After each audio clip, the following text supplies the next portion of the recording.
Hello friends. আচ্ছা, আমি বলেছিলাম আমি তারাপীঠ থেকে কিছু কিনে এনেছি। তো কিছুর মধ্যে এই মায়ের চরণ ধুলিগুলো কিনে এনেছি। মা এটাকে সুন্দর করে গঙ্গা জল দিয়ে ধুয়ে ভালো করে ধুয়ে নিয়ে এবার আমার ঠাকুর ঘরে একটা সুন্দর জায়গায় স্থাপন করবে।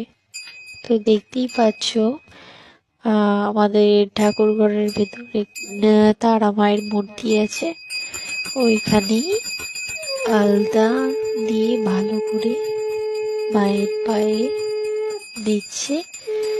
প্রথমে গঙ্গা জল দিয়ে ধুয়ে দিয়েছিল, তারপরে আলতা দিয়ে ভালো করে ফুল দিয়ে পুজো করে সেটাকে সুন্দর করে রেখে দিচ্ছে এবং ধূপ ধুনো দিয়ে ভালো করেই মায়ের চরণ ধুলিটাকে রেখেছি।